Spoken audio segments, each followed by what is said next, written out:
Hello everyone, isang maulan na hapon po sa inyong lahat. And for today's video ay samahan niyo po ako magluto nitong ating isa na namang napakasarap na ulam.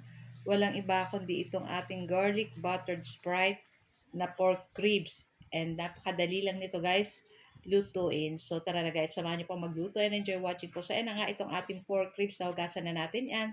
At maglagay tayo ng 3 tablespoon na soy sauce, 2 tablespoon na calamansi juice, at 1 tablespoon na liquid seasoning. Tapos lagyan po natin pamintang durog at i-marinate lang po natin yan ng mga siguro kahit 2 hours lang. Ayan. Tapos pwede na rin po natin yung lutuin pagkatapos ng 2 hours na pig-marinate natin. So sa ating kawali, maglagay tayo ng cooking oil at maglalagay po tayo ng butter. Ayan, tapos hintayin lang natin matunaw at gagamit po tayo ng 2 buong bawang at ginanyan ko lang guys yung slice niya, minced garlic, ayan. Tapos luto-lutuin lang po natin yung ating bawang hanggang mangamoy. At pag nangamoy na guys, ayan, maglagay na tayo nitong ating natirang tomato paste, ayan. Tapos halu-haluin lang po natin iyan hanggang matunaw yung ating tomato paste dyan guys. So makikita nyo, nagpupula-pula na yung ating dyan, yung ating butter, yung ating garlic, gawa ng ating tomato paste. Tapos, after nyan, pwede na po nating ilagay dyan itong ating pig-marinate na pork ribs. Ayan. So, napanood ko lang to guys sa isang video, kaya naman, syempre, pag ganyan po, itatry po natin para may bago naman tayong menu na iluluto. So, ayan nga, at maglagay na tayo ng 4 tablespoon na oyster sauce. Ayan, tapos halu-haluin po uli natin iyan at syempre maglagay tayo ng paminta uling durog at 1 pork cube. Tapos syempre, mix-mix na naman po tayo. And then magagamit po tayo dyan ng Sprite. Ayan, pagka-mix natin, ayan, ilagay na natin yung ating 8 ounce na Sprite.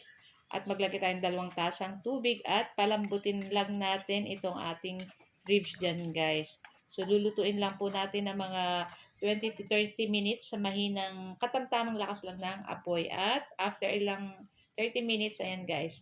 So chinek natin at malambot na yung ating ribs. Kaya ilagay na rin natin itong ating tawag niya, itong ating mais. Ayan, 2 piraso lang yan guys. Tapos in-slice ka lang ng ganyan. So, lutuin lang natin iyan. And syempre, para madali, tatakpan lang natin. So, ganito guys.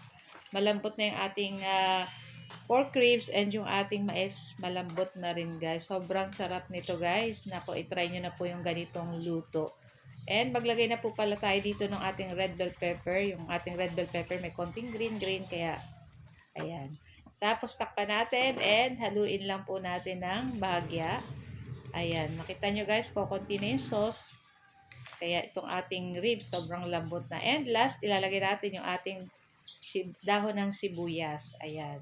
Para pampabango at syempre pampaganda na rin dito sa ating nilulutong pork ribs. Ayan. So guys, ayan at luto na rin to guys. Sobrang yummy nito guys. Kaya itry nyo na pong lutuin ito guys.